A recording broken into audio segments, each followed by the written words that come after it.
تفسیر اس آیات کی جو ہے، آپ لوگوں کو میں نے بتایا کہ سورہ انفال میں زیادہ تر جو ہے وہ غزوہ بدر کے بارے میں ذکر ہے۔ تو غزوہ بدر جو تھا وہ کفر اسلام کا پہلا معرکہ تھا، اور اس میں 313 مجاہدین نے 1000 سے زیادہ افراد پر مشتمل لشکر کفار کو عبرتناک شکست دی، اور ان کے بڑے بڑے سردار اس جنگ میں مارے گئے، اور ان کا غرور خاک میں مل گیا۔ اس غزوہ کو کسی بھی پہلو سے دیکھیں تو اس میں سراسر مسلمانوں پر اللہ تعالیٰ کے انعامات کی بارش نظر آتی ہے۔ اللہ تعالیٰ کی مدد سے ہی مسلمان اس جنگ میں فتح یاب ہوئے۔ یہاں صرف جو ہے ان عنایات کا ذکر کیا جاتا ہے جو یہاں پر آپ لوگوں نے ابھی میں نے تلاوت کی اور آپ لوگوں کو بتایا، تو میں اب وہ عنایات جو اللہ تعالیٰ نے مسلمانوں پر کی ان کے بارے میں بتاتی ہوں۔ تو ذرا پس منظر ہم پہلے جان لیتے ہیں غزوہ بدر کا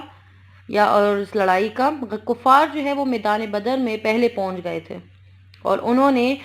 جو ہے مناسب جگہ پر اپنے خیمے جو ہیں وہ نصب کر لیے تھے، اور پانی پر بھی انہوں نے قبضہ کر لیا تھا۔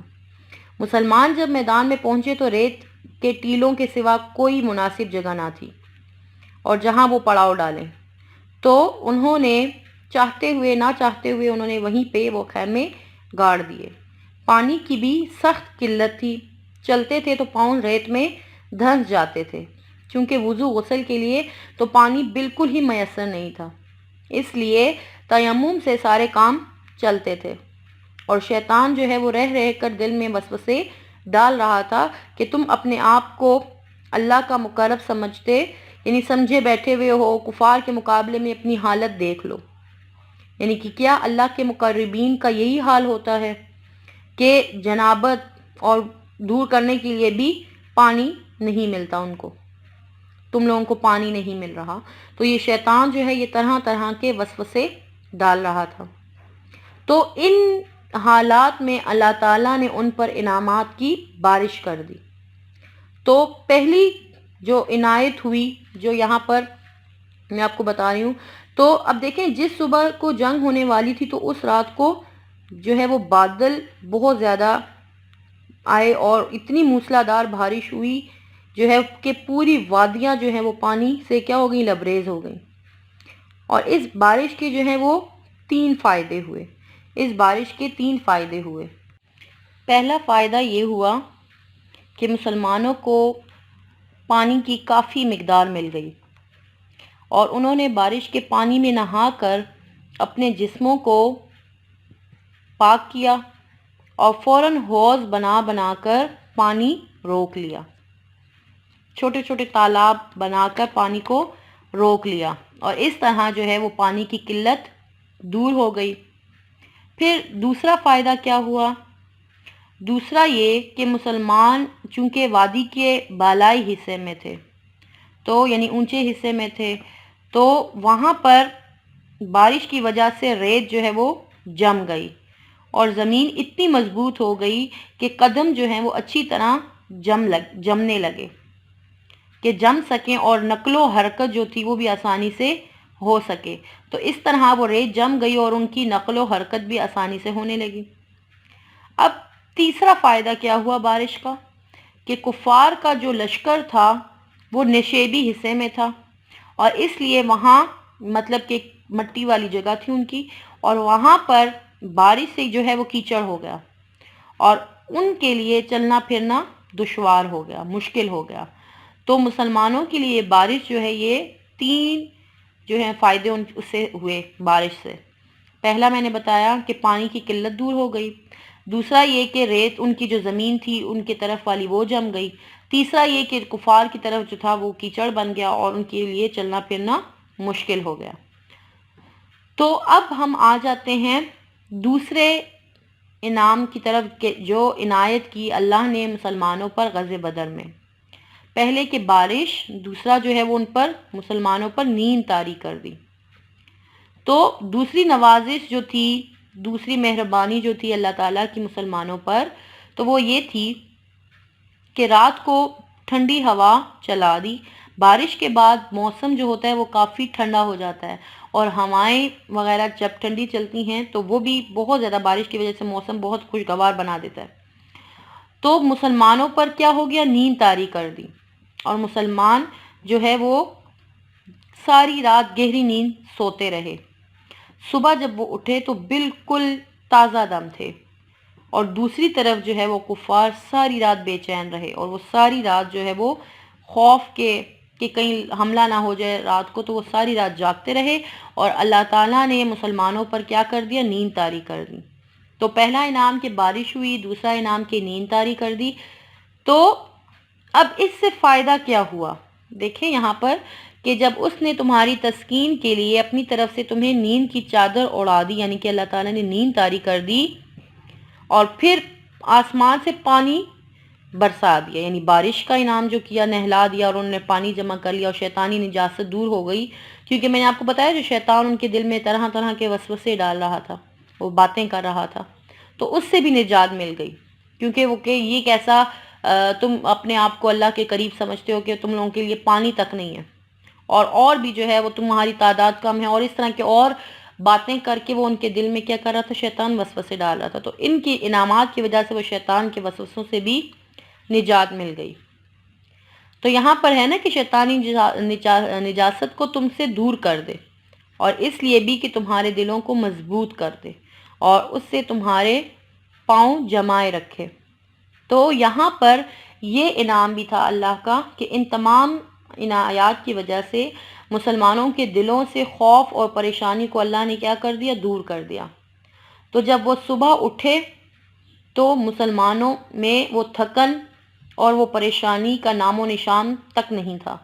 جب انسان اٹھتا ہے نیند سے تو تازہ دم ہوتا ہے، اور کفار کا روب اور یعنی کہ دبدبہ جو تھا وہ بھی دلوں سے ان کا ختم ہو چکا تھا، اور شیطان جو پانی کی نایابی اور حالات کی ناسازگاری کی بدولت، یعنی میں نے بتایا نا کہ پانی کی کمی کی وجہ سے جو شیطان ان کے دلوں میں، مسلمانوں کے دلوں میں وسوسے ڈال رہا تھا، تو وہ بھی سب کیا ہو گیا، دور ہو گیا، اور مسلمان جو ہیں بڑے اطمینان اور دلیری کے ساتھ لڑنے کی تیاریوں میں کیا ہو گئے، مصروف ہو گئے۔ تو یہ دیکھیں، اس سے یہ تمام چیزیں اسی لیے تھیں کہ اللہ تعالیٰ ان کے قدم کو جمائے رکھے، کہ وہ میدان جنگ میں ثابت قدمی سے لڑیں، اور ان کے دلوں میں کسی قسم کا کوئی خوف اور کوئی ڈر نہ ہو۔ تو اب ہم اگلی آیت کی طرف آ جاتے ہیں، اسی طرح ہم اس کا با محاورہ اور لفظی ترجمہ کریں گے۔ جب یوں ہی وہی پہنچاتا تھا ربو کا تیرا رب الی الملائکتی فرشتوں کی طرف، انی کہ بے شک میں معکم تمہارے ساتھ ہوں، کہ اللہ تعالیٰ نے وہی بھیجی فرشتوں کی طرف کہ وہ کیا کریں، بتائیں، کہ جائیں اور رسول اللہ صلی اللہ علیہ وآلہ وسلم کو یہ بتائیں کہ انی بے شک میں معکم تمہارے ساتھ ہوں، فثبتوا الذین پس ثابت قدم رکھو، یا پس ثابت قدم رہے، فثبتوا الذین پس ثابت قدم رکھو جو آمنو جو ایمان والے ہیں، سألقی عن قریب میں ڈال دوں گا، فی قلوب الذین فی میں قلوب دل، الذین ان لوگوں کے دلوں میں، کافرو جو کافر ہیں، رعبا روب، فضربوا پس مارو ان کو، فوق الاعناق ان کی گردنوں پر، وضربوا اور مارو ان کو، منہم ان میں سے، کلا ہر ایک کے، بنان جوڑ جوڑ پر۔ تو یہاں پر اب ہم اس کا با محاورہ ترجمہ پڑھ لیتے ہیں، پھر اس کے بعد میں اس کی تفسیر بتاتی ہوں۔ جب تمہارا پروردگار فرشتوں کو ارشاد فرماتا تھا کہ میں تمہارے ساتھ ہوں، تم مومنوں کو تسلی دو کہ ثابت قدم رہیں، میں ابھی ابھی کافروں کے دلوں میں رعب اور ہیبت ڈالے دیتا ہوں، تو ان کے سر مار کر اڑا دو، اور ان کا پور کو توڑ دو۔ ٹھیک ہے بچے، اب ہم اس کی تفسیر کی طرف آتے ہیں۔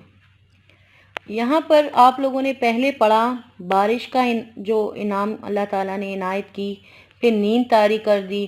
پھر ان کے دلوں کو اس سے کیا کر دیا؟ مضبوط کر دیا، شیطانی نجاست دور کر دی۔ اب اگلا جو اللہ نے رحمت کی، اللہ کی نوازش ہوئی، وہ کیا تھی کہ اللہ تعالیٰ نے فرشتے بھیجے۔ اللہ تعالیٰ نے کیا کر دیا؟ فرشتے بھیجے مسلمانوں کی مدد کے لیے۔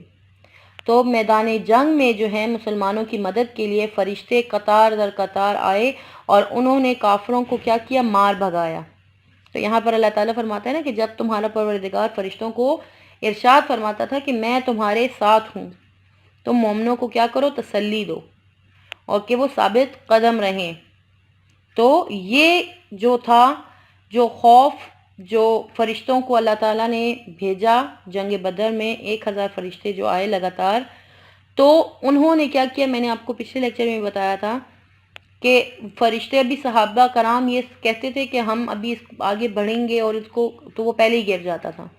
ہمارے مطلب اس کو پروار کرنے سے پہلے ہی وہ گر جاتا تھا اور اس کی جگہ وہ بلیک ہو جاتی تھی۔ تو اس سے کہ فرشتے آئے تو اس کا جو خوف تھا، جو ڈر تھا، وہ بھی کفار کے دلوں میں بیٹھ گیا۔ اللہ تعالیٰ یہاں پر فرماتے ہیں نا کہ میں ابھی کافروں کے دلوں میں رعب اور ہیبت ڈالے دیتا ہوں۔ تم لوگوں کا وہ جو رعب، ڈر اللہ نے اپنا ان کے دلوں میں ڈال دیا، وہ ڈر اور خوف میں ہو گئے۔ تو